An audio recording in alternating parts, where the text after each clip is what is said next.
Il-Gvern ippreżenta l-Pjan Nazzjonali dwar l-Enerġija u l-Klima ġġornat lill-Kummissjoni Ewropea. Fi stqarrija mibgħuta mill-Ministeru għall-Ambjent u l-Enerġija intqal kif il-pjan iwassal għal tnaqqis totali ta' 41% fl-emissjonijiet tal-gassijiet serra meta mqabbel mal-livelli tal-2005 sal-2030 u dan minkejja li l-attività ekonomika llum hija ferm aktar milli kienet 20 sena ilu u mistennija tkompli tikber.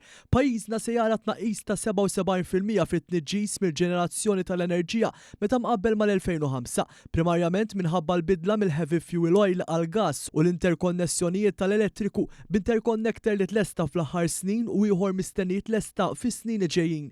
Se jkunu installati wkoll batteriji kbar fi proġett li huwa l-ewwel tat-tip tiegħu biex l-enerġija rinnovabbli tintuża matul il-lejl ukoll. Intqal kif Malta qed timpenja ruħha li żżid ukoll il-persentaġġ ta' enerġija rinnovabbli għal madwar 25% tal-konsum ta' enerġija sas-sena 2030 u bekk inqabżu miri li saru fil-passat. Għal perjodu fit-tul il-Gvern għadu kif ħareġ sejħa internazzjonali ambizzjuża għal produzzjoni tal-enerġija mir-riħ dan f'inizjattiva maħsuba biex tħalli l-frott tal-ġenerazzjonijiet futuri wkoll.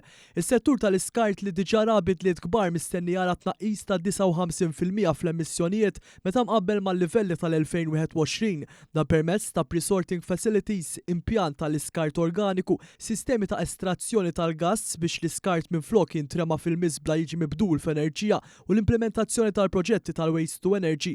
L-istqarrija żidet tgħid kif hemm bżonn ta' sforzi akbar fis-settur tat-trasport li jirrappreżenta 37% tat-tniġġis ta' Malta. Hawnhekk iċ-ċittadini se jkomplu jiġu inċentivati biex jaqilbu għal karozzi elettriċi filwaqt li l-Gvern jibqa' impenjat biex titjieb l-infrastruttura tat-toroq u jkun diskuss u implementat pjan nazzjonali li jindirizza l-isfida tat-traffiku.